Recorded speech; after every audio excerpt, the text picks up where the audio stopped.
what do I want to become? Because business or, your work, these are vehicles. It's like, I look at my company like a treadmill. It's a machine. It's a machine that I go work out against in order to become more myself, right? It's a bench press that I'm going to go push. I'm going to push, push, push on this thing, and it's going to make me stronger.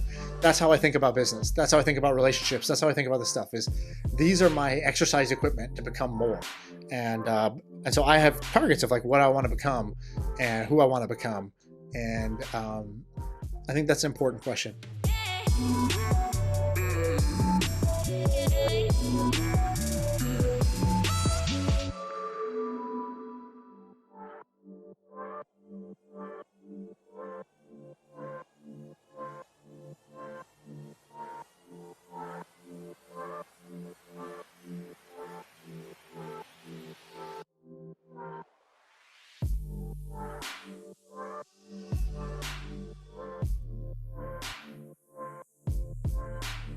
Shaan, welcome to the show, man. What's up? Good to have you here, man. So, look, we've been speaking since, we spoke a year and a half ago over Twitter. And I'm just going to share this story because it kind of gives people a sense of like the sort of guy you are. You tweeted out about an opportunity with a friend. He had an e-com business. And you just said, hey, who wants to take on this opportunity? And I just found it interesting. And I was like, okay, this guy seems like an interesting dude. Let me just chat to him. I think within like 20 minutes, we'd like exchanged numbers. We jumped on a phone call, and that was a year and a half ago. So since then, we've had like one or two backs and forth since then, but not too many. So I'm looking forward to kind of going into what you've been working on since then.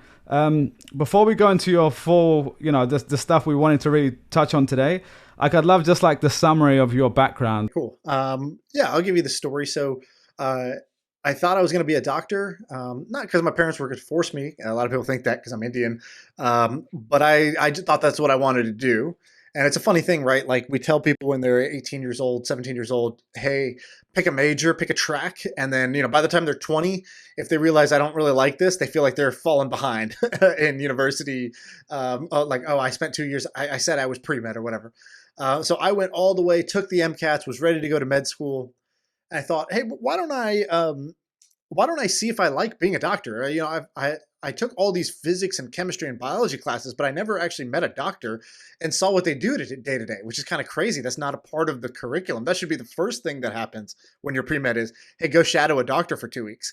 And so that's what I did. So I finally, took my education into my own hands, and I went and I shadowed this doctor who was a surgeon for a sports team. And it was like exactly what I would have wanted to do. And he was awesome. And I actually realized, okay, I could be good at this. But man, I saw what the life was like. And I was like, wow, this is quite a boring job. You help a lot of people, but there's a very low creativity as a doctor. And I didn't even realize that was important to me till week 2, I was like, man, I don't know if I would want to do this for 2 years, let alone 20.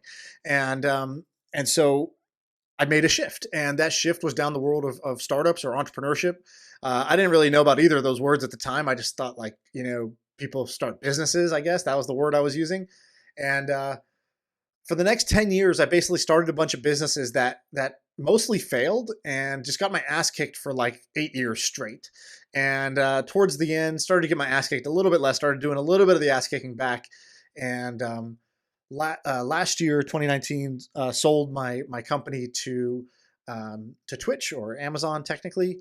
And so I'm at Twitch. That's my day gig. And then in the side, I've done a bunch of things. So angel invest in about 25 companies a year. So I invest about $2.5 million a year into other people's startups because I love investing in startups.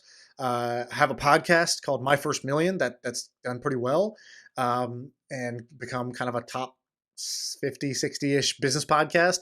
And just loving life. And so I'm still gonna, so I went down this road of business, doing businesses, and that's what I love to do. So I hope that's a good summary for. No, that's perfect, man. Yeah, well, thanks for sharing that. And so I guess from my side, what really stood out to me is, well, one, you had this kind of like hunger when we spoke. Like you were just like, look, we're selling this company. and I hope I'm able to share this, but you basically said we're going through due diligence and I'm kind of bored. I'm waiting around. Yep. So I'm going to like start this podcast. I'm going to, because I think you were just starting the podcast back then, and you were like, well, I'm going to like just help some friends set up this business and do X, Y, Z. I was like, okay, this is pretty interesting. And then we also had some overlap with Michael Birch, who was the original founder of Bebo and the guy that you eventually worked with. So I was just like, okay, I was really intrigued. But I guess one of the questions that comes up is now, like, you're a real startup guy, right? Like, you've been involved with it for a long time. Now you're at a pretty big company. Like, just an honest question, like, how has that transition been for you? And are you just missing being kind of in the trenches with a smaller gig? Yeah, I definitely miss it. But there's pros and cons to everything. And so, big companies, pay a lot, you work a little, and, you don't fear death every day. And like, that's kind of nice. And that was a great reset. So I think it's all about if you got the right mindset. One of my like, I have a list of cliches that I say cliche but true. And one of the cliches but true is that life is what you make of it. And really, it's any moment, any situation is what you make of it. And so me and my co-founder, we both got acquired, we both went in the acquisition to Twitch, which is a 2,000 person company, multi-billion-dollar company, and totally different stage.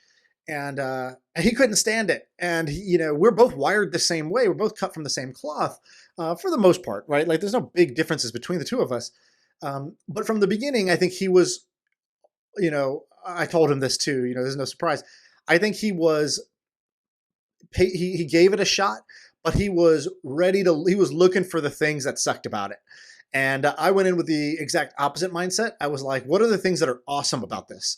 And first 2 weeks, I just made a list of what are the things that are awesome or could be awesome in this. And so I had a list of like, what's the gold I can get out of this situation? So for example, I was like, the CEO, Emmett, he's the founder of Twitch. He's a pretty remarkable guy. And there's a few other people on the exec team, the COO, the CPO.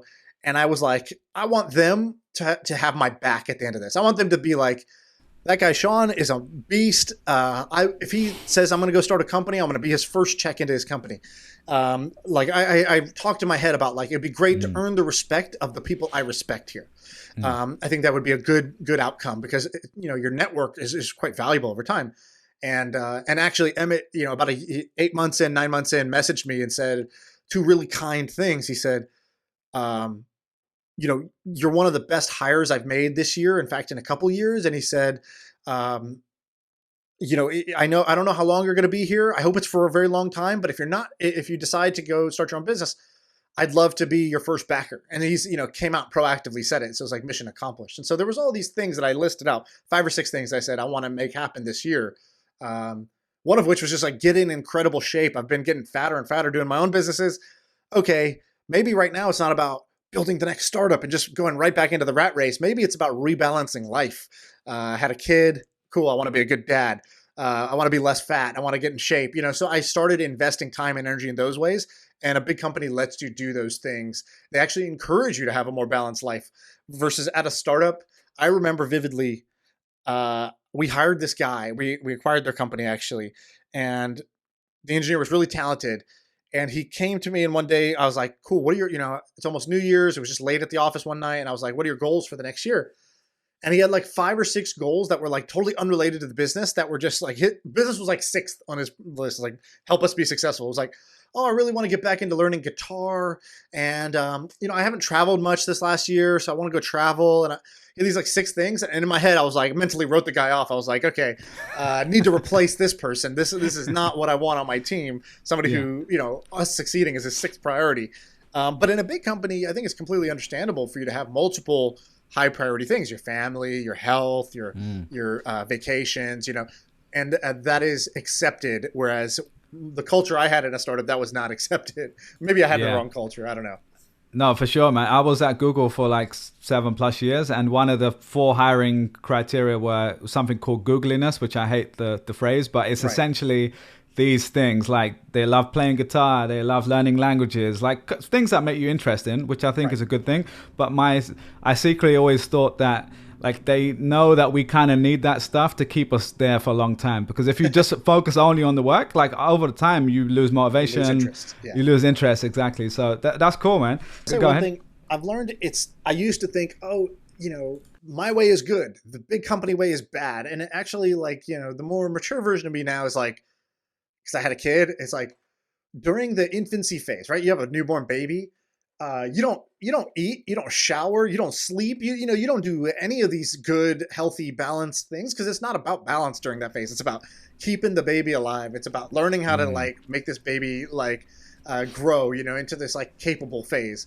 And that's what a startup is, right? A startup is the newborn baby phase. You really shouldn't be striving for like balance and like, there's a reason I didn't do my podcast till after we were selling the company, right? Because it would have been pretty bad to be splitting focus. I wasn't investing. I wasn't doing a podcast. I wasn't doing all this shit when it was newborn baby phase of a startup. But then, at a big company, it's like having a teenager, and like, you should be making sure you eat, you go for your run, and you shower every day, and like, you have time to do those balance things. Yeah. So it's not good and bad. I now don't look at it as good and bad. It's just different phases. You got to have different gears that you can go into. And so now that's how I see it. Yeah, man. I completely agree. And I think a lot of the time we kind of get dogmatic about this is right, this is wrong, black and white. And most of the time the magic is in the gray, as I usually say on the show as well. So that's cool, man. Go ahead. If you talk about Google, it's like Google will do your laundry, and they have like a gym built in, and they have like a carnival ride outside, and they have like chefs making you, Ethiopian cuisine on Tuesdays. And it's like, that's a tell in a way. If you really were getting great meaning and value out of your work, you wouldn't need to do all those things to recruit people, to recruit great talent.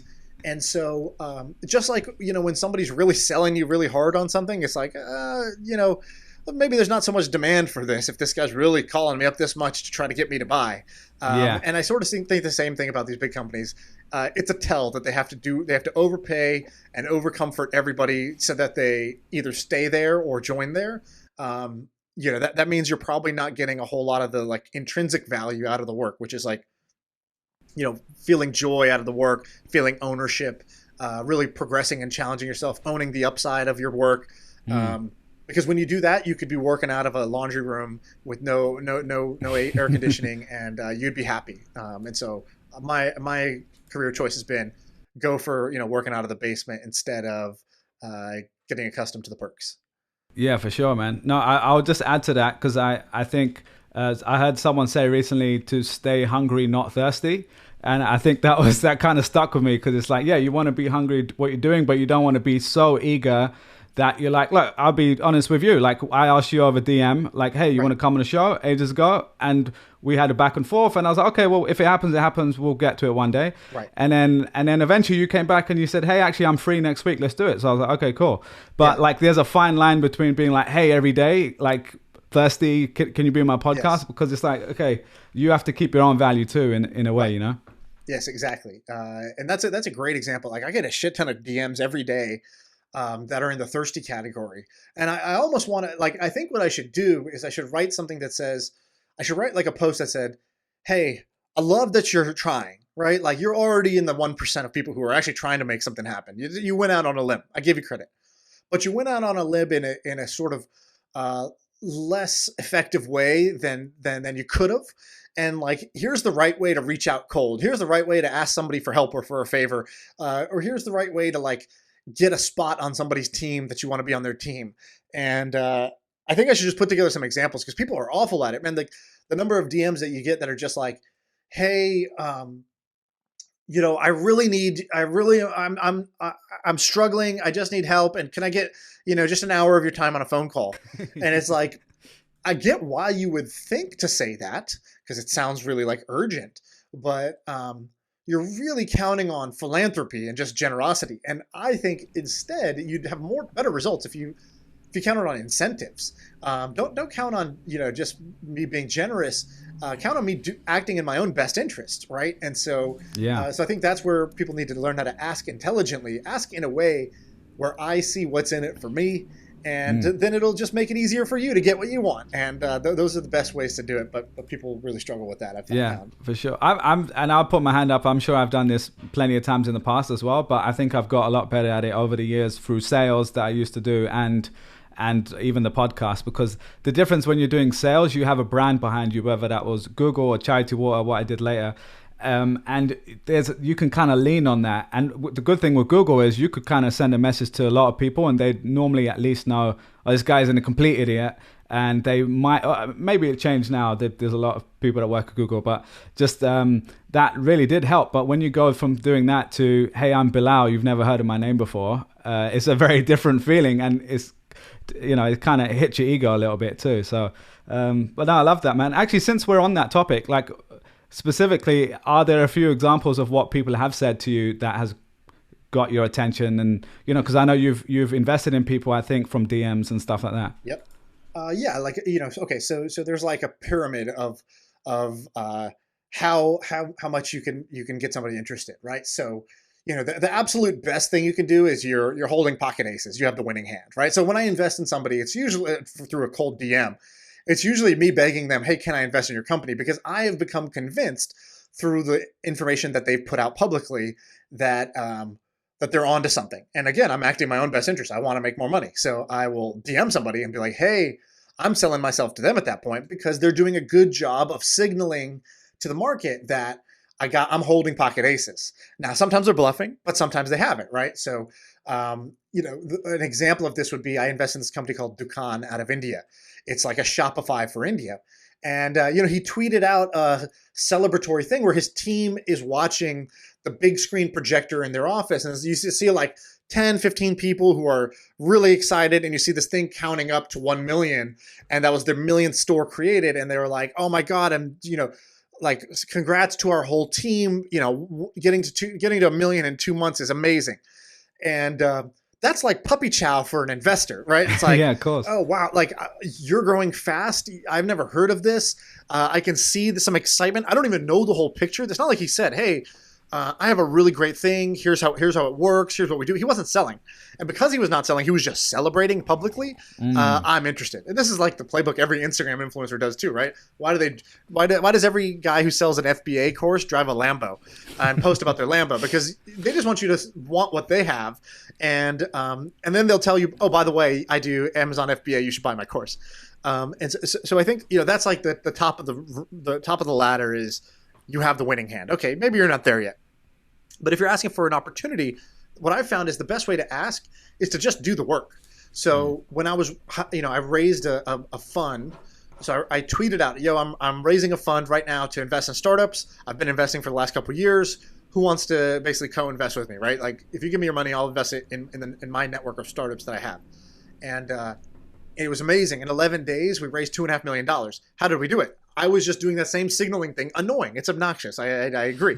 But I was doing it on Twitter where I was like, oh my God, first day, it's been 1 hour. We have $400,000. Oh, wow. It's been 1 day. We have $750,000. Oh, wow. And I just kept tweeting about it. And we got up to 2.5 million raised in 10 days just through Twitter of people I've never met in my whole life. So without ever speaking to me, they gave me their money.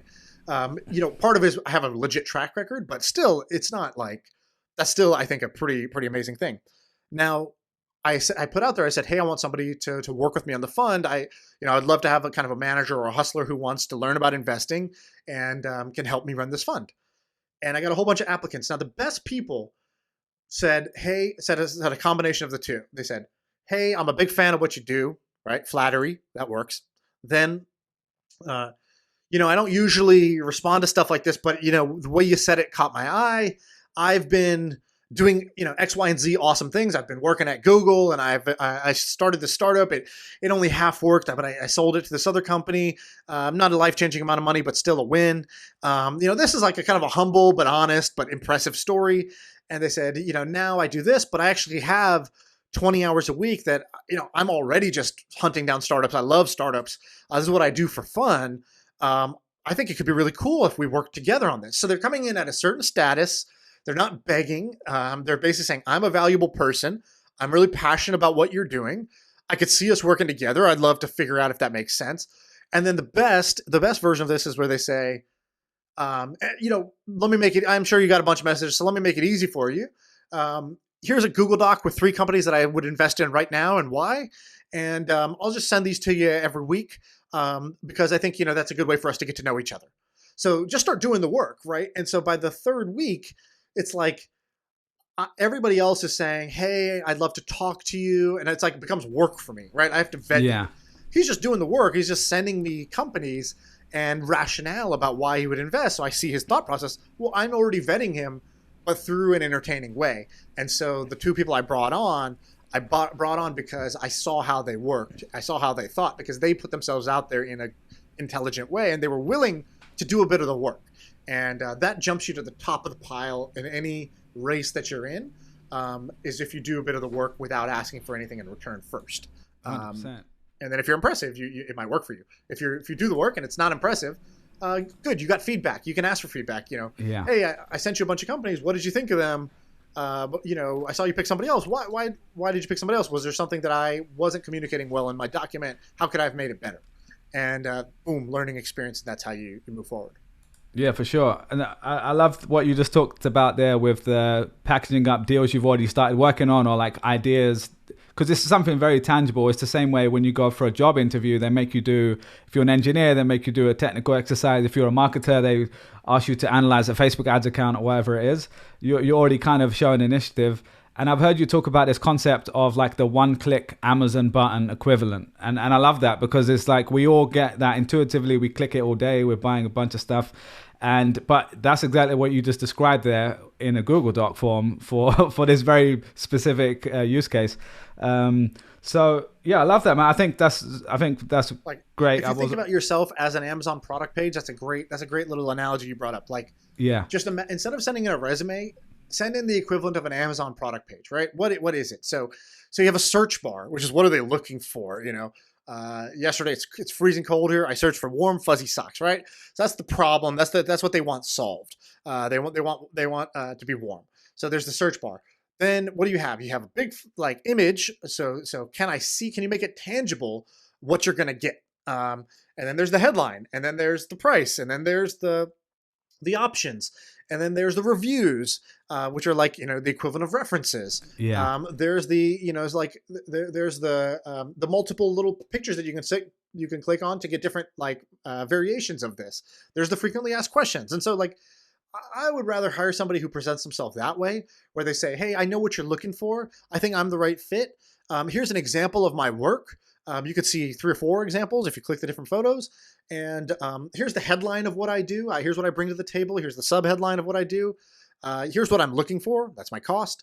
Here's my references. That's my customer reviews. And you just present yourself that way. And you say, hey, it's 2-day delivery, 1 click to buy, right? Like, you take the friction out of the process, which is like, why don't we start working together? I have time this afternoon. I'll send you something, and let's try it for a few days. And by default, at the end of the 5 days, it's free return policy.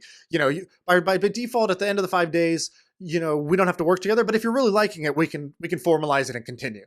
And that's like, if you want an opportunity from somebody who's busy, if you're reaching out to Naval or Mark Andreessen, or you're reaching out to these people, try to find a way to turn it into a Amazon page. I think that will do you some good. I love that, man. I think you can apply that to so many different worlds. And I actually heard you say that the first time when you were talking about selling the company, right? You sold Bebo to Twitch. And this is reported, so you don't have to confirm or deny, but it was reported $25 million acquisition. I don't know if you're allowed to comment on that or not. But either way, it's... Okay, that's cool. But either way, that was what it was reported for. You'd said it was a life-changing amount for you, whatever that was. So I'd love for you just to share that same example of like how you did it with selling the company, because this was something you proactively went and found a buyer, it sounds like. Yeah. Basically, we had built something that was really cool product. Users loved it. Could be a medium-sized business, I think. Wasn't going to be a kind of a Twitter or Facebook or YouTube, but it wasn't going to be a kind of like a Godzilla type of platform, which for most people, they're like, oh, well, there's only a handful of those. Well, that was our mandate. That's what we were trying to do. That was the agreement of my team. I brought in an all-star team because that's what we were shooting for, was like this all-star outcome. My investors were on board for that. So that's what we all wanted. Um, and then the last thing was that we realized that the product we had built, which was a esports platform where any high schooler, we basically built high school esports. So any high schooler in America who was playing Fortnite, the most popular game at the time, could join a league and play against other high schoolers, just the way you would join a soccer league or a football league or a basketball league. So you can play against other kids your age in the game that you love, and you could play in tournaments every week and compete. And it was an organized competition. We took care of all the organization using our software. And so the whole thing was cool. You would jump in, you'd play a tournament, you'd be streaming it to Twitch or to YouTube. And we just realized, like, most of the value, the players are getting great value, Fortnite's getting great value, Twitch and YouTube are getting great value, and like we're capturing the smallest piece of that whole value chain, because we could get them to pay like their league dues or their league fees, but this wasn't going to be a humongous business. It was going to be a niche kind of subscription business. And so I said, man, just look, in the last 2 months, we've gotten 10,000 high schoolers to stream for the first time on Twitch and be playing in a tournament and really have that first experience. Like, if this keeps scaling, like, we're going to be able to bring in hundreds of thousands of teenagers to these platforms, which is what they really care about. They really care about having, the youth market using their platforms. Facebook, dies for that. And so I thought, maybe this is worth more to them than it is to us. That was kind of the first thought. And then the second thought was, man, I'm really tired. We've been doing this idea lab for six years. We've been trying to find this like lightning in a bottle, build the next Twitter type of idea. And I'm really tired. I don't even remember how we got here. We've pivoted so many times. And I was just like, I don't want to spend the next 5 years of my life building this, but I do think we built something valuable. So can I go sell it?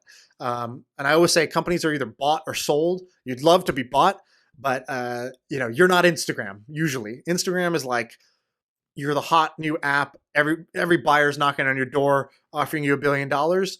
We were the opposite. We were not the hot new app. Nobody was knocking on our door, and nobody was going to give us $1 billion.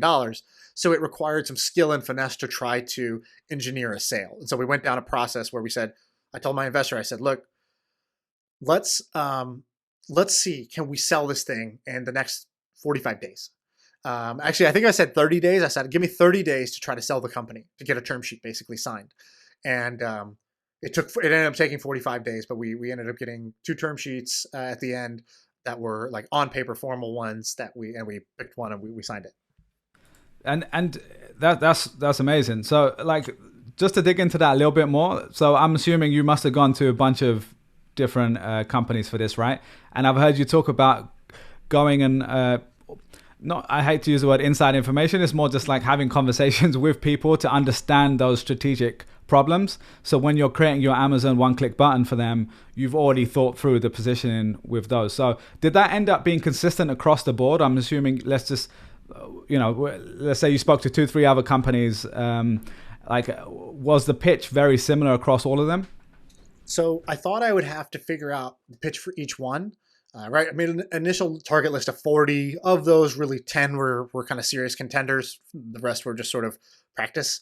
And so I thought I would have to come up with this genius pitch.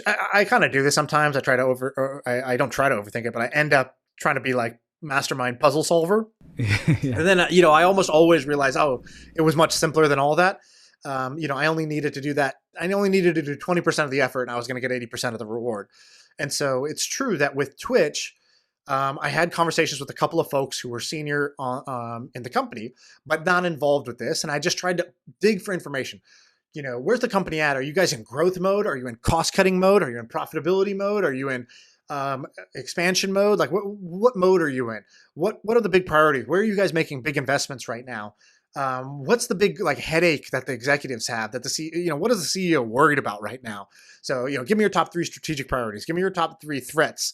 How do you feel about this competitor over here? And so I tried to suss out, and I ended up finding a pretty big opening where I said, oh, great. I can position our company as the solution to your problem. Because I think what most people do is they just say, here's my company. It's so great. Don't you want to buy it?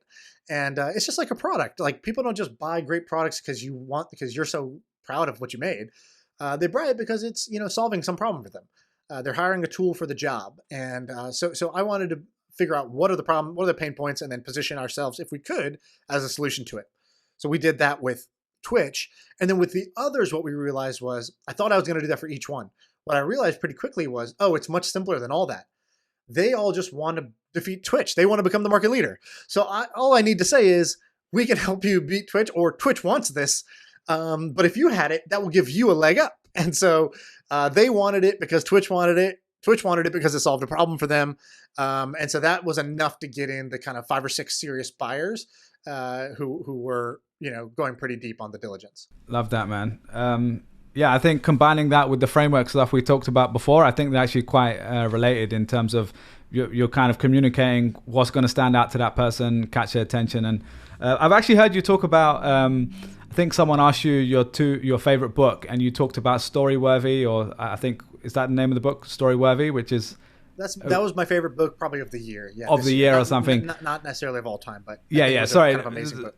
It was like maybe a book that like impacted you in some way. And I think the other one you mentioned at the time was The Game. And the reason I bring that up, obviously, is slightly controversial nowadays. But, if you're a teenager, when we were growing up, this was a best-selling book. I read it as well. I remember Sam Parr talking about something similar as well. And taking out all of the kind of like negative, there are parts of it that can become very negative. But if you just strip that down to like social dynamics, understanding how people stand out and how you basically pitch yourself. Like I'm wondering, do you still use any of those? Like even when you just talked about it before, to me, I said in my head, that's peacocking, right? Like yes, exactly. The Twitter thing is peacocking. Yeah. For sure. So if people don't know, The Game was a book about pickup artists. Basically, this guy who's kind of like a nerd journalist joined the underground society of pickup artists, became a master pickup artist himself, and talks about his stories of trying to pick up women, plus the techniques that he learned from all these other guys, and how it ultimately led to like a lot of unhappiness for them, but a lot of success in picking up women. So that's the book. Yeah. Now, the book is a very entertaining read, and the tactics in there absolutely apply to any situation where you want someone else to want you, or want what you have to offer, which works in romance, it works in sales, it works in marketing, it works in pretty much anything that you're trying to do. A lot of what to make your goals come true, to hit your goals, you're probably going to need to influence somebody else or get them to buy what you're selling. And so, there was a bunch of techniques in there like negging and peacocking, and there are some trust accelerants. There's some ways to speed that process up. Even in the same day, if you do 3 different things in 3 different environments together, it will feel like you guys know each other through like 3 weeks worth, essentially. And this is very true if you've ever been to a camp or kind of offsite or getaway, like a sales meeting. Yeah, 48 hours, you can feel like you really know these people, not because you had some heart to heart, but because you ate together inside, and then you went for a hike, and then you came back, and there was an evening thing by the the fire, and like those 3 circumstances, you'll feel pretty bonded to seeing the same person in 3 different contexts. And so there was different things that like to tie this back, if you want to, like I use this in all kinds of walks of life, but if you tie this back to this business case, I remember I added the corp dev person, which is like the M&A person of each company, on Instagram. And I don't know if this had any effect or not, but in my head, it was critical. And then I would Instagram story, I would peacock that I was, I'm in Seattle. And, why is Sean flying to Seattle? Well, you kind of know which companies have offices there. Yeah. And then that will tell you, who he might be visiting. And I'll be like, having a beer with somebody who's kind of half cropped out, but it's like, toasting to something. It's like, what's going on here? And so I remember I was very specific about taking pictures with signs of companies or pinning my location, so that if they happen to be looking at my Instagram after I followed them, if they click my story, they would know that we're in demand, that we are being courted by all the different by your biggest competitors. And that's a little example. There's FOMO for sure. I mean, 100%, man. And I think the reason I brought that up, I wasn't even sure if I should bring that up, just because anything on the internet can be edited down to make someone look stupid, but whatever. Please do. If it just adds more fame to me, 100%. Exactly. But I think what I like about that is because generally my whole take is like I can learn something from most people. Right. And exactly. And when and there's clearly so much value that was in that book for some people, and you just filter out what works for you and what doesn't. So I 100% agree. I would, the thing you just talked about, like multiple events in one day, like again in a work context, like we did that in sales. Like you would go for dinner and then you'd go to the show, or you go to the tennis match or whatever, and then the next morning you happen to have this big meeting, where you're asking for a bunch of money. So it's like it's sequenced on purpose. So and for some people that sounds like manipulating, but it's just more about being strategic about if you've got a day or you've got 3 hours, like make the most of it, is essentially what I take from that. I met this guy. He was trying to invest in my company, and his background was he sent an email. He was one of those people. He sent an email, and his font wasn't like the normal Gmail font. He had like blue font that was like kind of Comic Sans, and so immediately I was like, "This is ridiculous. What is this?" But his email said like a bunch of legit stuff. He's like, "Oh, my family started the first television stations in Mexico, and blah blah blah. I own this festival, and blah, blah." So I was like, either this guy's like extremely legit, because a bunch of like really legit wealthy people, they have these like weird quirks where they do write in funky fonts, and they print out all their email and handwrite their responses and shit like that. Or this is a total like clown. And so he met me in he flies to San Francisco. He meets me for dinner. We go to a sushi restaurant, and he's immediately like, he's like this 6'4" handsome guy, super well dressed, knows everything about sushi. And I started a sushi restaurant, so I know a lot about sushi. He knew everything about sushi. He's extremely charming. He's like using all the techniques of like kind of sales and influence in a very subtle, very good way. Like you wouldn't notice it unless you also had been trying to do those things, and you're like, oh, wow, you're doing that very well. And at the end of the dinner, I even told him, I said, man, you were one of the most charismatic, like kind of persuasive people I've ever met. Like, A, how do you do it? And B, like, do you ever feel, I was like, because sometimes I feel bad doing this. Like, do you ever feel kind of like manipulative or dirty if you use and kind of use that? He goes, oh, Sean, trust me. He goes, I had a moment like this 10 years ago where I had to decide, what am I going to do? Right? I love building these skills, and I love influencing people for the things that I believe in, and to get them on board, to get them to work with us, to get them to invest in us, partner with us, whatever. He goes, what I realized was this. He goes, if your intentions are pure, use everything you got. And that's kind of what he's saying. He's like, if your intention is to scam somebody, then don't use any of this stuff. If your intention is you genuinely think you have an amazing product, or you have a great company, or you are going to help a lot of people, then yeah, you should be using every technique you can to like scale that positive outcome. And so, that was the test. And so I bought that, and I was like, okay, that works for me. That's how I justify it. I've heard you talk about life vision recently. It sounds like this big grand thing. To some people, it sounds cheesy, but to me, and I think most people listening to this, that's something we all want. We all want some direction, whatever you call it. And you've actually defined this and written it out, and you actually shared it on a recent podcast. So if you wouldn't mind just sharing, like, what is that for you? And obviously this might change, but for the moment, where did you land? So I'll first say why I'm interested in this. So I'm kind of a cheesy dude in that sense. I do think about these things. I think most people don't. And then, what I did was I emailed 12 of my kind of close friends who I respect, and I said, hey, 2 questions. I said, who are 3 people on Twitter that all of us should be following?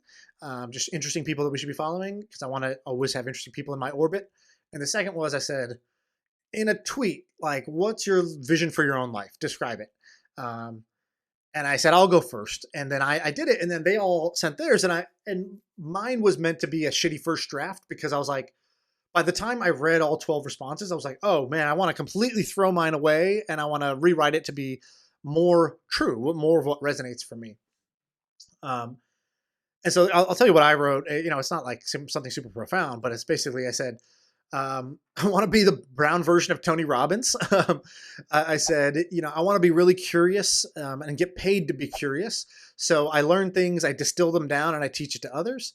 And I said, and I want to live in a house full of love and a neighborhood full of friends. And when I die, I want my ideas to live on in the minds of my students.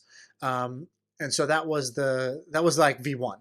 And then I got a whole bunch of like their answers, and I thought, oh, that's a good phrase. I want to cherry pick that. Or, oh, wow, this person really emphasized like being a dad. Maybe that was missing from mine, but that is important to me, and I just didn't write that in the first time. And so I'm trying to refine mine right now because I think it's really important, and it's shocking to me how many people don't have one. So like, do you have a vision for your life? I don't. Do you know what? I have one from when I was like 16 years old, and then I updated it later, and I could probably search for it. I don't know if it's. I don't actually know where it is Well, saved. try not verbatim, but do you have like what? Do you remember what it was about? But it was about like the way I live my life. It's like I want to enjoy everything I'm doing. It was a lot about like learning, pushing boundaries, having a positive impact on people that I meet, constantly improving myself, that sort of stuff. Right. Yeah, and so I think there's like you wouldn't start a company without like some vision of what you're trying to achieve here, right? What this becomes, um, and having a vision, I think, is really motivating and clarifying. It makes it very clear what you should and shouldn't be doing. Um, and whatever the old phrase is, like without a vision, you shall perish. And I don't know, I buy that. And so I've personally just made it a mission. I'm like, I'm gonna get clear. I only have so many freaking days on this planet. Like I should have a vision of what I want my life to be like. What I'm trying to do with this time I got on this planet. And then let me just ask you, okay, cool. Is my current strategy like the strategy I should have to achieve that? Like, and so that's the process I'm going through right now. And I think, within a few days, I'm going to have, it's not something I consciously think about too much, but I'm going to probably spend another hour and then another hour after that. And by the end of it, I'll have like my little vision. And that will be my sort of North Star where I say, okay, I know what the heck I'm trying to do. And then I can sort of look at what I'm doing now and say, does this line up with that vision, or is this And part stay of that future? consistent. Yeah, because I think that's the reason I write those things out too, whether that's a project, this podcast, more macro life focus, is because when you kind of get on the hamster wheel, right, like often you'll end up just like falling off and being like, okay, let me jump straight back on. And you don't realize sometimes once in a while you need to recalibrate and say, actually, is this why I was doing it in the first place? So again, I'll just volunteer my own information here, but on the podcast, I started recording this in 2015. Like I was a very different person, and I've been through 2-3 different job/career pivots since then, and I'm still doing it, right? And there's been times where I haven't done it every week, and there's been times where now I'm doing it more than I've ever done it before, and it's grown like tripled, quadrupled in the last few months, right? So, and that was one of those things where I had to go back to my original note and say, well, why did I do this in the first place? What am I optimizing for? Because a lot of the time people drop things because they just assume everyone's on the same page. Even just as an individual, like you say, oh, okay, I've got a podcast. Yeah, I want lots of people to listen. I want to make money. I want to do X, Y, Z. But then but when it starts getting hard and you drop off and you're like, okay, 7 people listen to that. When you first start, you're like, okay, am I going to do this next week again? You kind of have to go back to that original thing and say, okay, what was number one on that priority list? And I think a lot of people don't do that. So to dig into that a little bit more, I'd love to understand, like, it sounds like it's a work in progress, but if you were saying someone's listening to this, they want to get their own version of this, is there a way you've thought about it or questions you've asked yourself to at least start? So I'll give you 2. So I think you got to practice. This is a muscle, right? They say, oh, this person's a visionary, and people think, I don't know, that's Steve Jobs. You got to just be born that way. No, like being able to create a compelling vision for yourself, for your teammates, for your coworkers, for your kids, whatever, is a muscle that you should exercise and practice. So you start with something that's much less scary than your life, right? So like, I'll give you mine. So I have a document called Pod Vision. And I wrote this before I started the podcast, right? I said, vision, 1,000 true fans. I want a group of people who like, listen, and trust us. And I said, worst case scenario, which is like the vision that, the 1,000 true fans doesn't work out, but is there an alternate vision that works for me? I said, it's an excuse to build relationships with awesome people, aka even if nobody listens, I will learn from and get to know a bunch of awesome guests. And so boom, I had a compelling vision. I wanted both of those things. One, I knew I could achieve, the guest one. And the other one, I thought, man, if things really break right, 10% chance we could get to that point where I have 1,000 true fans. True fans is defined by this like old Kevin Kelly blog post where he says a true fan is somebody who, they'll buy all your merch, they'll come to your concert. He says, imagine if you have 1,000 true fans and each one pays you $100 a year across, buying your merch and your products and whatnot. Like, that's 100 grand for you to, you can make six figures. You can live as a creative if you have 1,000 true fans. And by the way, just to put this into perspective. So this was about 1 year ago. Never had done a podcast before in my life. Had no idea how I was going to achieve any of these things. That came next, right? Then the next bullet point down is strategy. How the heck am I going to do this?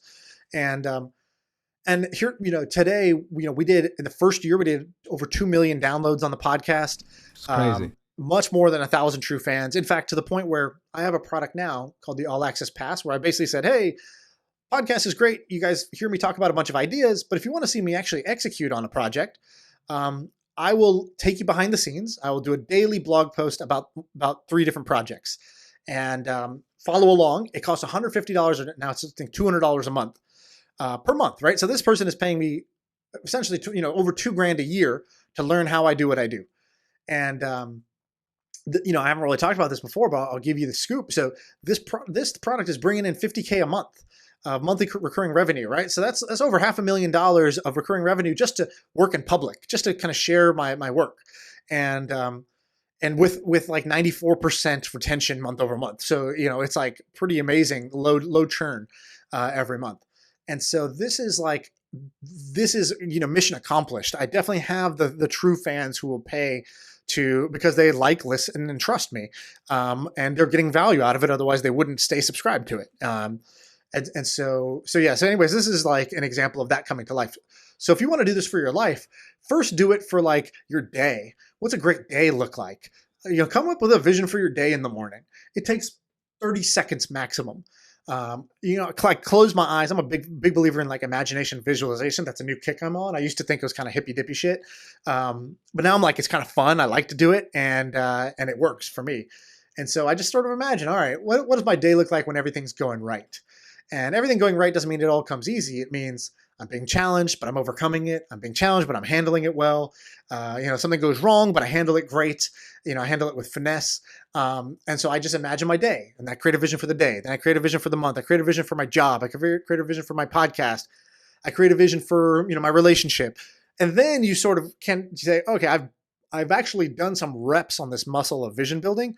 Maybe now I can create a vision for my life. And that's how I would do it. Love it, man. Last question on that part is, how do you know when you're there? Because obviously it's something that will evolve over time. But I think I remember reading this personal development blog when I was 18 and I wrote this, or 16. And it sounded super cheesy to me at the time, because I was like, oh my God, this is so dumb. And then I followed it, and exactly what happened. So they basically said, have a blank page and just keep writing this out, and shut everything else and just keep going. And he basically said, you'll know when you get there, when you basically start to get a little emotional. And I was like, typical 18, 16-year-old kid. And I'm like, oh God, I'm not getting emotional about this. And then you're there for like an hour, and after a while you're like, oh damn, I'm gonna get a little teary here, because it starts to feel, you don't have to cry, but you know what I'm saying? It makes you realize, like, okay, this actually hit a chord which I didn't even know was necessarily there. These are the things I actually care about, Right. Yeah, I love that. I think that's great. I've never done that, but I think that I'm a big believer that you don't just make decisions. A decision without the emotional juice is a very weak decision. And so you want to lock in the decision with an emotion, and the emotion shouldn't be the momentary frustration or excitement or jubilation or whatever. It should be about the like feeling of gratitude, of love, of fulfillment. If you're in that end state, if I did all this, if I became the type of person who could achieve these things, how would I feel about myself? And, I'd feel really proud, and I'd feel really grateful. I'd feel really happy. I'd feel really at peace. And then you feel that will lock in the decision. And so I'm a big fan of that. And people I work with are always like, oh yeah, I love your energy. And it's like, yeah, I don't love your energy. Why don't you have more energy? Because really, really smart people try to live life in their brain.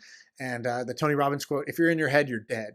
And that's I believe that. If you live your life only in your head, you're analyzing everything, you're trying to logic your way through everything, you're only using, one tool. It's like using only your left hand in a fight. It's like, well, what about your right hand, your knees, your elbows, your kicks? Like, you have so many other tools at your disposal. Why only use this one? Logic and analysis has its place, but it is massively overrated by most smart people. So I forgot what was your original question? How do you know you've got to something that was like, you know, your 9.5 out of 10? I'm happy with this. Right.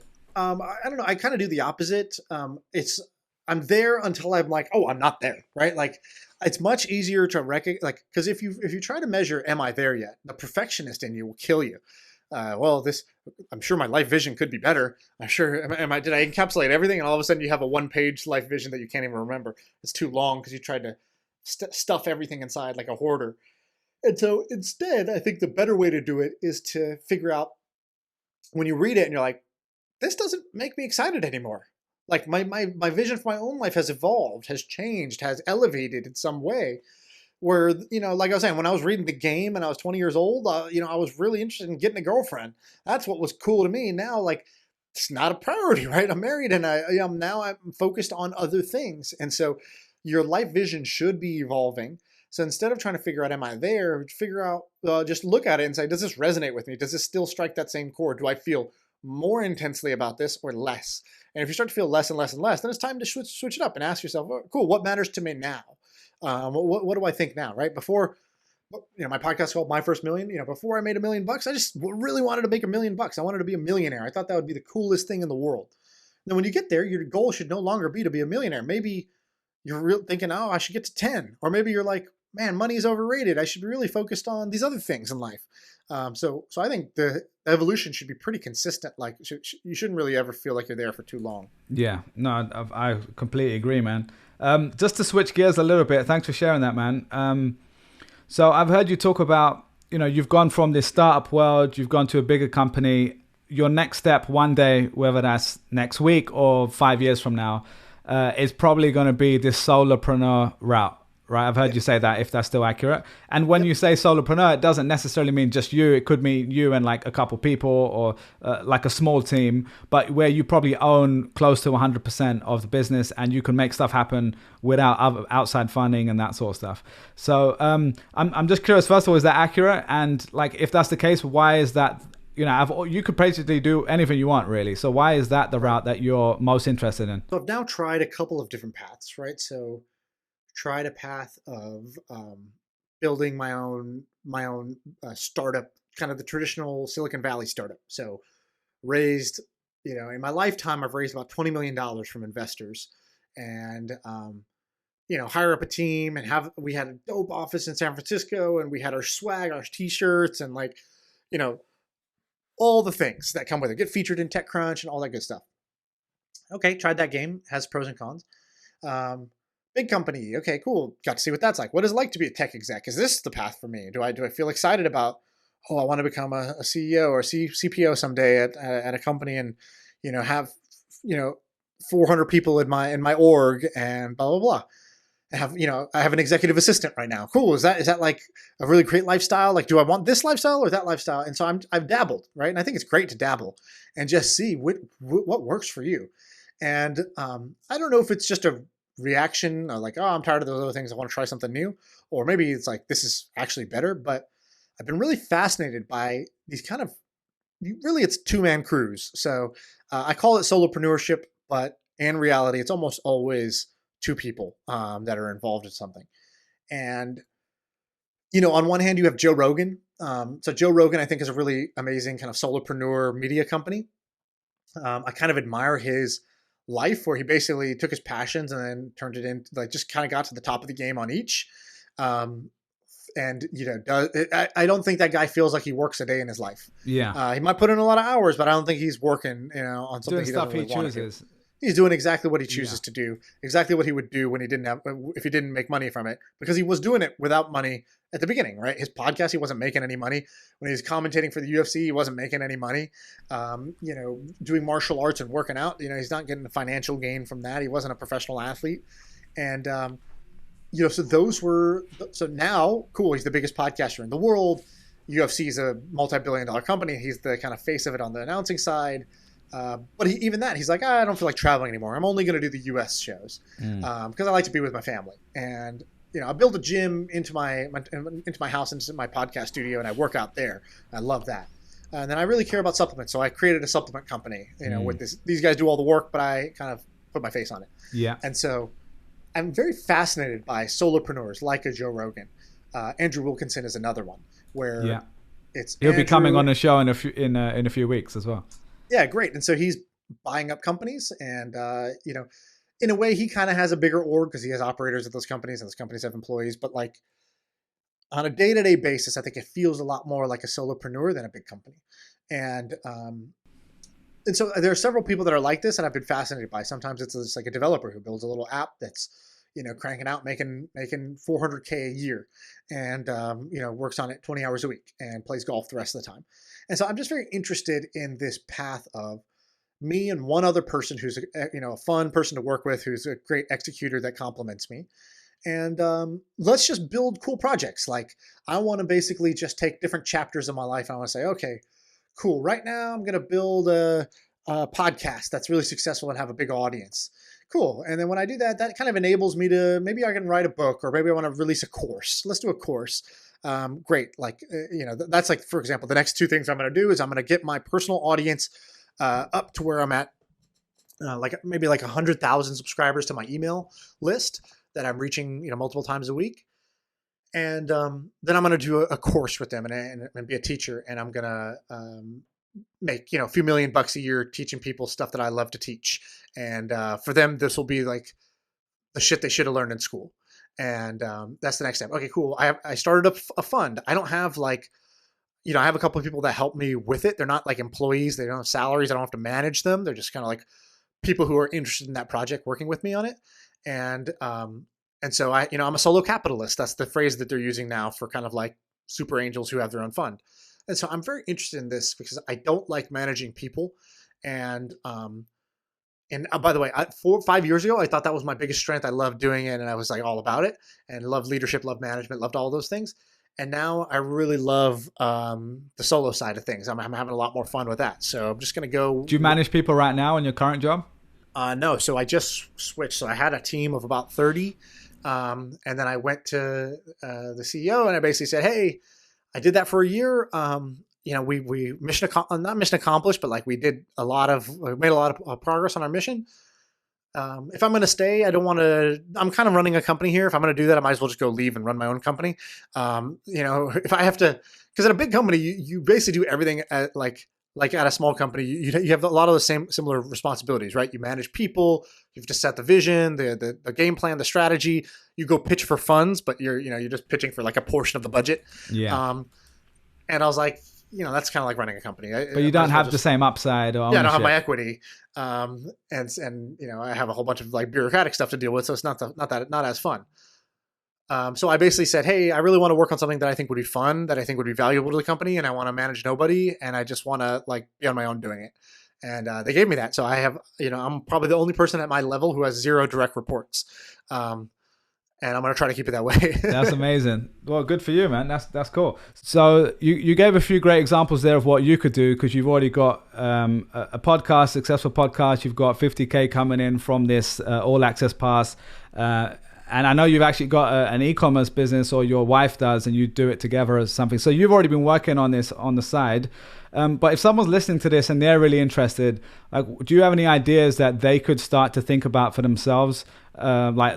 I know you guys always come up with ideas on your show. So curious if anything comes to mind.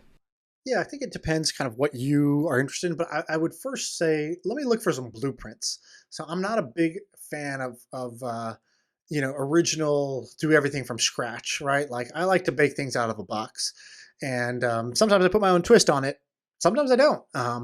But like, I would look at somebody's blueprint and I would try to really understand it. Don't just look at the surface level of it. Like you got to go deeper than that. You got to figure out, what's it really like to do that? Is it really that fun? Is it really just that many hours, or is that just some cool shit you say? Is that something that's achievable now, or there was a window of time where you were able to achieve that and now that window is closed, or the game has changed in some way?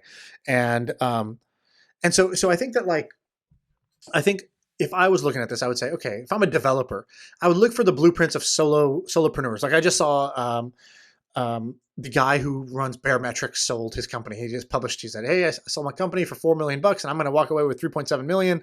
Not a huge exit, but like 3.7 million is a lot more than no million. And, that's going to change his life. And I don't know how many people work there. Maybe it wasn't a solopreneur thing, but there's several companies that I know of that are like kind of like app developers, or they own a little SaaS platform and it's just them, or it's just them and one other person, and two kind of Upworkers who do customer service or something like that. And so I would be like, okay, if I'm a developer, I'd be looking down that path. I'd be trying to build a simple, useful tool that requires minimal support, minimal like enterprise sales or anything like that. And I would work backwards from how do I get customers, and what do people want, and I would be trying to come up with a solution there. If I'm not a developer, maybe I'm a business person, I'm an analytical person, I'm a finance person, I'd be looking at either real estate or buying businesses like the Andrew Wilkinson model, and I think that's a beautiful model that is completely underrepresented in our like kind of community of friends. I think 10 times more, maybe 100 times more people should be going that path than there are today. And so I'm shocked that more people aren't going down that path, where you find a business that's, spitting off $1 million a year of profit on $3 million a year of revenue. And you can buy that business for, $3 million bucks. And to buy it for $3 million bucks, you need, to put down, let's call it 300, 400K. And maybe you've saved that up because you were a consultant for several years, or a banker, or maybe you can get friends and family to invest in it. And you get an SBA loan on the rest. And, you're going to be profitable, from day one. From day one, including your loan servicing. And you're going to have made back all your down payment within 12 months to 24 months. And by the way, most of these businesses, they were like kind of run by somebody who doesn't know anything about digital marketing, or they don't know how to lower costs. And we have we just recorded an episode with this guy, Nick, from Sweaty Startup, if you've seen him on Twitter. And we go in depth about a bunch of these different ideas. So check out that episode. It'll be out by the time this is out, on My First Millions podcast feed. But that's a path I think is tremendous. You require zero external investors, really. You can usually do this with just SBA loans. And you could do this, by yourself, or with one other person. And I think that's great. I think e-commerce, just, different potential there. So yeah, a media company, creating a newsletter, creating a media business, hard, but doable. If that's what your strength is, if your strength is communicating, then go for that. So I would just look at what are the different blueprints, and then whose blueprint can I follow? For sure, man. I haven't listened to that podcast yet. I guess it's not out yet, you said? The one on yours? Oh, cool. So sometime in November, it'll be out. And if you're listening to Creator Lab for the first time, I did 2 episodes on this. One with Ryan Culp, who he does a whole micro acquisition course, and he's great. He knows his stuff. And then Ryan Biegelman, who I know you know as well. So we talk about that in both of those if someone's listening and wants a little bit more detail. That's really cool, man. So I think we're going to switch gears in a second. So thanks for all your thoughts on that. I definitely am on the same page as you, man. I think there's been this thing in the past of like, let's build this huge thing and manage people. And I think both of us in different ways have like managed people and kind of fulfilled our kind of dreams of doing that, or at least that itch. And personally, I'm the same. Like, I'm not ruling it out forever, but like I enjoyed it for the time. And then after that, I was like, okay, it's kind of nice just to know what I'm doing today and just have to worry about that. And there's a sense of ownership you get when you do your own stuff, which is hard to get elsewhere. So just the last section is really what we call Behind the Mind. We just talk about a bunch of philosophical stuff or life stuff, whatever we really want to talk about. But with you in particular, you're kind of the king of frameworks, as you've been called by yourself and others. Yeah, exactly. No, but I really do love, I'll link to it actually in the description. You've got a PDF of, I think, is it 12 or 18 different frameworks and ideas. And we're going to go into a couple of them today. And I found them really useful. So let's just go quick fire. There's a new one that you've been talking about called the ABZ framework, which will help people to not overthink things. So would you mind just sharing what that looks like? Yeah. Okay. So people, what I've found, because like through the podcast now, a lot of people ask me about, okay, I love the ideas from the podcast, because the podcast is a brainstorm about business ideas. So, I love the ideas. I want to do that one, or I have my own idea. I want to do it. Like, where do I go from here? And what I've found is that there are 2 high-level groups of people. Group of people number 1 says, forget planning. They just get so lost in the doing. They don't even think about like, where am I trying to go, right? They don't have the end vision. They don't have the sort of big picture in mind. They don't think through like, how am I going to get customers? And then like, how am I going to make money? And how is this going to grow? And how will I like scale this? And they literally just like focus on like kind of the part that they're most comfortable with. I call it the, sort of the wet blanket. It's like, their comfort zone is product or engineering. So they just do product and engineering. They don't think about all those other things. They sort of try to ignore the elephant in the room. And then you have the other group of people that are the opposite. They're analytical. They don't want to fail. They're so afraid of failure that they're trying to map out everything. They're trying to figure out, oh, how do I do this? And then when I do this, then I'll monetize this way. But then to cut costs, I'm going to do this extra thing as we scale. And it's like, whoa. You don't need to do all that. And by the way, you really can't do all that up front. It's impossible to see that far ahead at this stage. And it's a waste of energy, frankly. And so I like to say you need to know your ABZs. And what are your ABZs? So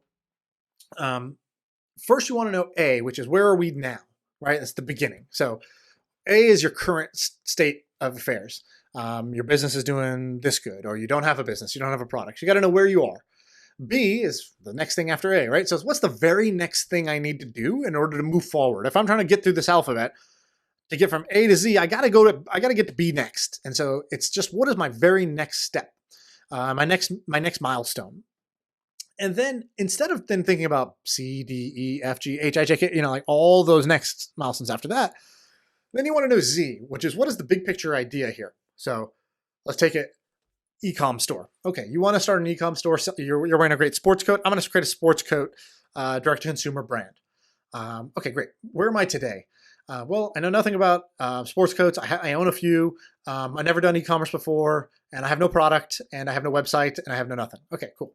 No problem. That's where I am. Number 2, should I make a website? Should I do market research? Should I, what should I do next? And so this is where you want to get skillful. And so you want to figure out, okay, well, maybe this is the very next thing to do. Maybe B is, maybe I should just look at who's selling sports coats out there, buy 3 sports coats from those guys, see what that experience is like, see if I can figure out, how much revenue they're making. And there's a few different ways to do that, and get a sense for kind of like, what is the market? Where are they strong? Or, how would I differentiate maybe between these? Would I just copy them, or would I do something slightly different? That's my next step. I don't have to go find a supplier. I don't have to make a website. I don't have to get, hire an ad agency. I don't have to do any of those things yet. I just need to know B. And that's a very comforting feeling, because it's like, okay, all I need to do is take this next step. One foot forward. What's next. Yeah. Yeah. And when you're done with B, now your A has changed. You now have more information. You're at a different starting spot. But you also want to know Z. So you might say, well, it looks like e-commerce stores can be bootstrapped, or they use debt financing. That's cool. I've talked to some other people who have e-com stores, and I see that, wow, this person did it with jeans, and this person did it with shoes, and this person's doing it with dog treats. And they are all got to this point where they're doing 10 million a year. And then I asked them, I said, what's a typical profit on if an e-com store is doing 10 million a year? And they told me it's 20%. So 2 million a year in profit. Okay. So I kind of know what the end game looks like. The end game looks like I am a popular, sports coat brand. I have a big Instagram fan base, and, I use kind of Facebook ads to grow. I have a Shopify website. I can get to 10 million a year in revenue, make 2 million a year in profit if I do that. And okay, that's what like winning looks like. That's like kind of like, I can imagine myself there, and I can imagine what the business looks like there. And so you want to have like all 3 of those pictures in your head, A, B, and Z, and ignore the rest. Don't overthink the rest, and then get started. So like just now, as an example, at the beginning of this podcast, some guy messaged me and he said, hey, I love that idea you had about cloud kitchens. So just real quick, everyone has like Uber Eats and DoorDash and Postmates, all these food delivery apps now. So there's going to be a new wave of restaurants that don't rely on foot traffic to the shopping center. They rely on people opening up their app and browsing on Uber Eats. That's the new foot traffic. Yeah. So could you create a cloud kitchen? It's basically just a kitchen with no storefront. You don't have seats and tables and waiters and all that. You just make food and you deliver it on top of these apps. That's what a cloud kitchen is. And so this guy said, hey, I loved your idea that you had about creating a cloud kitchen, but partnering with influencers, celebrity influencers like Gordon Ramsay, or how these guys have restaurants. Do that and create what we call clout kitchens on someone with clout. So clout kitchens on Uber Eats and DoorDash and Postmates. He's like, I really want to do that idea. And I said, cool. Where are you now? What's your very next step? And I said, what does winning look like? Are there any big cloud kitchen like chains? has anyone successfully done this? Can you tell me about what those businesses are like? Is it $1 billion business? Is it a $10 million business? Does it take a lot of money? Does it take a lot of time? Does it take some expertise? Like, what do you know about the end state, the winning state? And so he knew where he was now, and he knew what his next step would be, but he didn't have that last piece, which is what does winning look like? It's like, oh, I don't know. Like, how many cities do I need to operate in? And how much money would I make if I was in 10 cities? Is that like $1 million? Is that $100 million? Like, what is the size of the prize here? And, okay, that's interesting. He was asking me about what's the best way to partner with influencers. And I was like, don't even worry about that right now. It's not your next step. And nor is it the end vision. So just focus on those things. So that's that framework. I hope it's useful to people. It's that's cool, how man. I think about things. I like it. It actually ties into the next one I had on here, which was work like a lion, not like a cow. I love this one. So would you mind just sharing what that one is? I think it's a Naval quote or something like that. But just I heard this from Naval, and I was like, oh shit, that explains the way I work. Because for a long time, people in my family thought I was lazy because most of the time I'm not working. I'm reading, I'm talking, I'm thinking, I'm sleeping, I'm doing other stuff. And then when I work, they're just so annoyed with me because they're like, dude, I can't even talk to you. You don't eat, you don't sleep, you don't do anything. You just work like a maniac. They're like, why don't you be more balanced? And when I heard Duvall say this framework, I was like, this explains it. And so what he said was most people in society and most jobs are designed for you to work like a cow. A cow stands in the field all day and just grazes on grass. Grass is this kind of like low nutrient, it's like this low density food. You just have to eat a lot of it, process it slowly. The cow has 4 stomachs to churn through to make grass digestible. It just stands there all day with its neck down, just grazing on grass for 10 hours a day. And this is how most people work in their job. They just go and they sit at their desk for 8 to 10 hours a day, just sitting there, and they check their email, and then they write something down, and then they take a call, and at the end of the day, they feel tired and they feel like they didn't get anything done. And a lion works very differently. If you see a lion hunt, a lion sits and waits, and waits for its prey to appear. And it's looking for juicy prey. It's looking for very satisfying meals. So it might see a deer. And then when it sees the prey, identified it, locks it in, boom, sprint, chase it down, hunt it down. Don't stop until you catch it. When you catch it, you feast, you celebrate, and then you rest again, wait for the next meal. And you're satisfied because what you just ate will hold you over for a week. That's how I work. I wait till there's something that's important that I feel is going to drive a lot of returns. I work like crazy till it's done. Then when I get the returns, I celebrate. I toast to my victory, and then I relax because that thing drove more value than me sitting there every day on my computer for 8 hours a day. Yeah, for sure. I love that, man. I'm definitely the same. That's why I think I loved it so much because I think this is a common thing where there's 2 different types of people who really thrive on and need balance. And there's I think everyone needs a certain sense of balance, but there's other people, and I think me and you are probably in this camp where we're kind of all or nothing. Like we're all in. If you're in, you're going in, you're learning every single thing that can be to know about it. You're reading all about it. You're meeting people, and there's this energy that kind of takes you on to another level that sometimes other people don't even get to. But it can kind of, I think the flip side to that is if it doesn't work out or you can kind of run out of steam as well, all right, for a lot of people. So that's why rest is baked into working like a lion, right? So you cannot sprint continuously. If you're sprinting continuously, that means you probably aren't, hunting and catching deer. You're catching, mice, because you're feeling this need to sprint all the time. And so that's why all the steps are necessary. You do have to sprint, but then you got to feast and celebrate. You have to enjoy your win at your catch. And then you have to rest. And so you really can't skip all the steps. You got to do all the steps. And just to push back on one thing, there is no, if it doesn't work out. A lot of times, most of the time, I think I said this at the beginning, right? I got my ass kicked for 8 years in entrepreneurship before I had anything that worked. A lot of times you're sprinting and you're not catching the deer and having this very satisfying victory. So you have to change your mindset where a sprint that's well executed is itself the victory, right? There's another framework or another cliche is you either win or you learn. There is no lose. Yeah. And if you truly took that mindset to heart, that look, I'm either going to win or I'm going to learn, which is actually just another form of winning. Then I don't get down and discouraged by a result where I didn't, get showered in fame and fortune. And Yeah. it took me some time to do that, to really internalize that, and not just like say it, but do it, act it. And once I did, then my life changed, because now everything's a win. I either win or I learn. In either way, that's both. I'm happy with both outcomes. And so then I don't get discouraged. I don't go down this low morale thing where, you get disappointed, and then disappointment breeds frustration and doubt and lack of self-confidence and all that stuff. You avoid that altogether. I definitely agree. And I think in practice, in theory, I 100% agree. Philosophically, I guess, is another word for it. And I generally try to feel like that day to day. But I also... What percentage are you at? 100% you agree? 100% in theory. In practice, what percent are you? And it's okay if it's not 100. No, I think philosophically, I like 100% agree with that notion. Yep. And I'd say I'm probably like 80-90% there in practice. Of course, like anyone, you have those days where you're like, oh, should I really be doing what I'm doing? Am I messing up? So give me an example. What's the last time you felt like, shit, I'm trying to do this thing, I wanted this outcome, and it's not happening? Give me an example.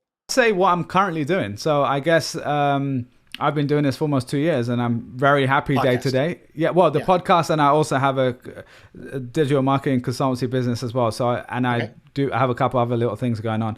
So it's more of this kind of like solopreneur style stuff as well. Creator, I guess you can call it too. And I guess you constantly weigh up, right? Like you said, there's pros and cons to each thing. At my current stage in life, I'm extremely happy to be doing this.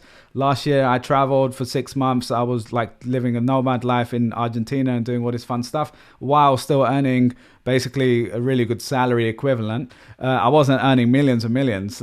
Whereas if I look at like, okay, my experience and the sort of roles I've had in the past, if I went and said, hey, I'm just going to go get a high profile job at a company that I'm really excited by, I could probably earn a decent amount more. So it's that constant thing in your head of, I'm comparing with myself. I'm not necessarily comparing with my friends, which is the first stage that you get to. But I've got past that. I'm like, okay, I'm really happy with my friends and everything. But for me, I'm like, okay, should I be doing this every week? And I'm essentially giving up something right now to do stuff like this, right? And so at the moment, I'm happy, but maybe that changes in the future. Yes, that's a very natural tug. A push and pull that people have. I have as well. And what I found for myself, at least, the way to think about this goes back to that vision, right? So if I say, well, what's my vision for myself? Yeah. I think your vision for yourself is probably that you've made it doing what you're doing, right? You've made it as a solopreneur. And because you made it as a solopreneur, you have a certain level of freedom and notoriety and the kind of like network that you've built and things like that. And then the other path does not seem more appealing, even though it has an extra dollar sign in front of it. It's like, well, that's like saying go become the world's best chef. Like, I don't see myself doing that. I don't see myself being a chef in a kitchen. Like, that's how foreign to me the mindset would be of that other path that you're talking about. And so the clearer you get on, man, what would it feel like to win? What would it taste like? What would it smell like? What would it be like? What would day to day be like? And then you're like, boom, that's done now. That's what I'm going at. That's what I'm going for. That's what I'm going to get. And I don't care how long it takes, because it's that good. It's that worth it. Then the thought, the kind of the second question, the questioning yourself that comes up of like, should I be doing this or that?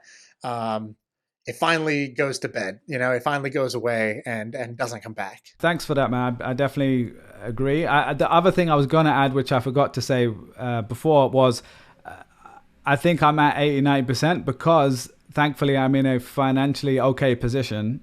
It's not that I don't have to never work again, but right. Like I'm comfortable enough where I don't have kids, I don't have that many obligations. I still earn a decent amount of money. Whereas when I've been in the position, like let's say the beginning of last year when I first quit my full-time job, that was a very different feeling, right? Because you're like, okay, I know this is what I want to do, and I'm trying so hard, I'm doing all this stuff, and you can feel like oh God, this is stupid. Why am I spending all my time doing this when I can just make it easy for myself and do this? Right. And then you have to come back to that vision, like you said, and say, well, no, that's part of the process. Right. But at the same time, I guess it's a balance, because there's other people who have been trying for 10, 15 years, and they need to have of doing the same thing, and they might need the self-awareness to realize, actually, maybe I'm just not that good at, like, what, because there are people I've met who I'm like, oh, I love this person, I really wish them the best, but I can just tell they're not really getting anywhere with what they're trying to do. So have you felt like that with people, with yourself, or even people that you've met as well, like knowing when to essentially keep going versus pull back and say, actually, this is not the right thing?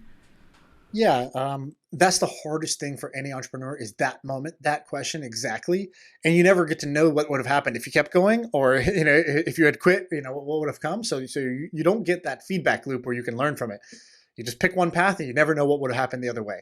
But in some ways that's okay. That's healthy, right? And so I think that the rule I use on any project is, hey, if I stop believing, I have this list of bullets left to fire, right? Okay, today the outcome is not being achieved, but I can still try all these different things. And at the beginning of a project, you look at that list and you say, oh yeah, that'll totally work. That'll fix it. That'll be great. And you start to do them one by one, and then you realize, like, shit, it's still not working. And so the best test I have on any individual project is when I look at that list and I say, I don't believe that these are going to work. And it's not like an emotional reaction. Like I get myself into a positive state of mind. I'm feeling good. I look at it and I say, I just don't think these are needle movers, right? I think I tried the 5 things I thought would be needle movers. And now I've sort of resigned myself to the fact that I don't think this will work. And it's really hard for me to do something if I don't believe in it, right? Because if you don't believe fully, let's say you half believe, then you're going to take about half action. And then that's going to drive some piss poor result. And that's just going to reinforce your belief that this is not going to work. So you go in this doom cycle. And the exact opposite is also true. If you are fully convinced this is going to work, you will take massive action. And when you take massive action, you will get good results. And when you get good results, it will reinforce you. See, I knew this would work. And you just keep going. And so I think that's the virtuous cycle, or the victorious cycle is going in that direction. Yeah, for sure, man. And I'll just say, just to complete the loop of what I said before about myself, I'd say, like, in the last few months, people who listen to the show for 5 years or a few months, you'll realize like how much energy I put into it of late. The big difference was I had to fully commit to myself and say, okay, this is no longer something I'm just doing on the side. Like, when I started it was something on the side, and then I had another job which took over. Now this is something I get really good feedback from people that I interview and the people that love it. And that has been doubling almost every month. So, right. It maybe will take longer, and I'll keep doing it while I can. But I had to really mentally commit. And I'd say, okay, I'm going to commit publicly, essentially, that I'm doing this every week. And you know how much goes into this. You have a show yourself. So it's not something that you can do kind of half-heartedly. And I think I've seen that myself, because when I put all my energy into something, people realize it. And I feel it myself. It's that flywheel effect that you just talked about there. For sure. Since we're talking about it, when was the last time you kind of felt mentally down in that way? Because you seem like a very positive person, and so am I. But, I'm sure like anyone, you have those downs and low moments. And I don't mean just like the time you felt down and now everything's great. Like sometimes it's still really bad. So I had a moment a few weeks ago where I was feeling like stuck or in a rut. And, the funny thing is I don't even remember what the cause was, but I'm pretty sure it had to be like, I'm trying to do X and I feel like the plan keeps changing because I don't know what the hell the answer is. And it seems to be working for other people, but that same thing doesn't seem to be working for me. So why is it not working for me? If it worked for them, what am I doing differently? And then I'm kind of disappointed in the level of action I'm taking. And I'm like, well, I'm not even doing that good of a job of it. So of course it's not working. And that's sort of the monologue that drove me to feel just like, I don't even want to work on this, right? And so I recognize, okay, I've hit a wall, I've hit a plateau, and I'm going to deal with this in a good way. And so that was probably the last time. I don't remember what the specific thing was, but I remember because I wrote the post about how I deal with plateaus, how I get unstuck. And I wrote that for my All Access Pass members, and I published it.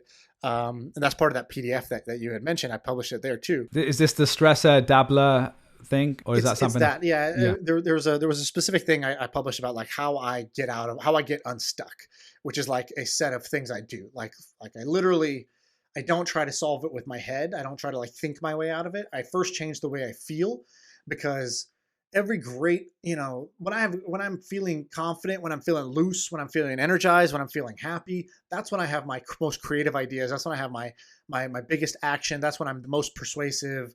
And so I need to get feeling like that first before I try to make a decision, or before I try to Get in the state. figure out a winning plan. I change my state first. And so for me, it's a combination of, get some blood pumping through, push-ups or jumping jacks, or go run a sprint, just something immediately to get the blood pumping.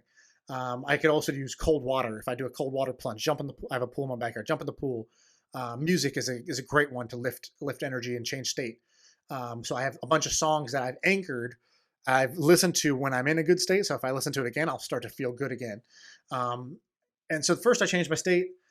Then I, look at the results that I'm getting. I sort of analyze them. I say, okay, what's the truth here? The truth is that I've only been working on this for 30 days, and I'm expecting the results of somebody who's been working on this for 10 years, right? That's the truth. What else is the truth? The truth is that not everything is broken. Just this one part's really broken, and I could probably fix that if I put my mind to it. I haven't spent much time on that. So I get to what's the truth? And then I start to create the plan, and then I take massive action. I don't leave the scene of a decision without some action. And so yeah, that's how I get unstuck. But I don't even remember, like, that process is so invigorating. I don't even remember which project I was working on when I felt that way at the time.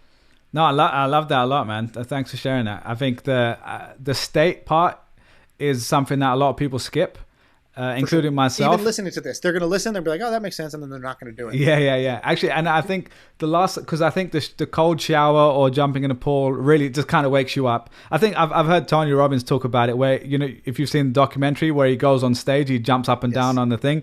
And in my old team, we used to have that as a joke, but it actually really works. Like I've jumped on those things, and you really just get energized, and you feel completely differently. 1000% works. Exactly. And most people won't do it because they fear looking dumb.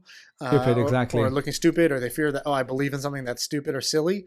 And I'm like a kid. Like, I get to be silly. Great. Like, what's the worst that can happen? I jumped up and down. That's cool. Why don't I get to jump up and down? Like, why not? And, but I think that comes from you not taking yourself too seriously, or I think it's true. I try not to take things too seriously, and I definitely have tried to kill that voice in my head that judges myself and says, "Oh, you're looking stupid right now." And it comes up if I go dance. If I'm like dancing in front of a bunch of people, I'll feel stupid. I'll kind of shrink. But the other thing that I think helps is I've just learned, err on the side of doing what kids do. Like, I think in most things we pursue youthfulness as we age.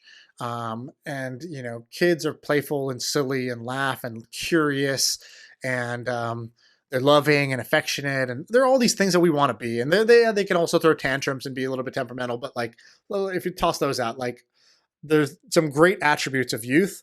And, I'm 32. I want to be a 32-year-old 5-year-old if I can. Well, I think especially because they haven't gone through the years of learning all these other things that kind of hold you back. Because at that age, just running around, you're falling over, you don't really overthink it. Whereas over the years, you get kind of indoctrinated into this thing of, oh, well, that's not how the world works, and life is unfair, and blah, blah, blah. And, you do what's realistic. And you have to kind of strip that away, like, once in a while, at least. I love that, man. The last couple things for you, man. So, like, you've clearly done great, and you've made some money. I'm sure you could probably chill if you wanted to by this point. Like, what's kind of keeping you going right now? I really enjoy doing stuff. I don't find that much pleasure in sitting idle. Like, I think I do chill, like, to an extent, but I'm not trying to be fully idle. That would be horrible. So if I'm going to do something anyways, I might as well do the thing that I enjoy doing, that I'm good at, or I'm getting good at. And that makes a bunch of money, because that just gives me more freedom, more time to do more cool stuff. And so, it's not even a decision. It's not even something I think about of like, should I or shouldn't I? It's like, oh no, I definitely should. It's like, the business is my new video games, right? Like, when I was a little kid, like, come home from school, run upstairs, fire up the Dreamcast, and start playing video games. And now it's the same way. Like when I'm done with my daddy duties in the morning or in the evening when the baby goes to sleep, I can't wait to go run to my laptop and I skip to my computer, and I'm excited to talk to Ben, who's my kind of my partner, walking as we work on projects, and be like, all right, what are we going to try tonight to make this work? And I love kind of like doing it. So I don't know. It's so clear to me that I don't even question it. Love that, man. Last thing for you, man. Is there a question you wish people ask you that you never really get to talk about? Not really a question that I wish people asked me. There's a question I think I wish people asked themselves more, which was sort of like, if I was going to ask myself one question, it would be, what do I want to become, or who am I becoming? If you could see it on my wall here, there's a poster that just asked that question, because fundamentally, life is about who you become, and I think you go through phases. First, it's what do I get? What can I have? I think that's the kind of childish, selfish, immature phase where you think that life is about achieving things and about having things. And then you sort of realize, no, life is about becoming. And then I think the next phase is actually about giving. What am I going to contribute to anybody else? I'm in the becoming phase right now. And so yeah, I think that's an important question I wish people ask themselves. Like, what do I want to become? Because business or your work, these are vehicles. It's like, I look at my company like a treadmill. It's a machine. It's a machine that I go work out against in order to become more myself, right? It's a bench press that I'm going to go push. I'm going to push on this thing, and it's going to make me stronger. That's how I think about business. That's how I think about relationships. That's how I think about this stuff. Is these are my exercise equipment to become more. And so I have targets of like what I want to become and who I want to become. And I think that's an important question people should ask themselves. I love it, man. That's a great way to finish this off. I appreciate you taking the time, dude. And where can we send people? I know there's My First Million, the podcast, which I listen to every week, is one of my top 5 podcasts I listen to. I only listen to like 5 podcasts a week, and that's one of them.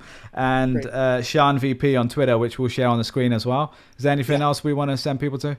Yeah, if this resonated with you, or if anything resonated with you, I would love to hear what resonated, and find random ways for us to connect. And so email me. It's just my last name first name at Gmail. So puri.sean@gmail.com. And I'd love to hear from you. I think that'd be great. Sure. If 10 people email me out of this, then this will have been a great experience. Love it. I'll put that on the screen as well, man. Well, listen, dude, thank you so much. And I know you've got other stuff to do now, so we should, I'd love to do this again though, for sure. All right, man. Thanks, All right, man. Cheers. Bye-bye.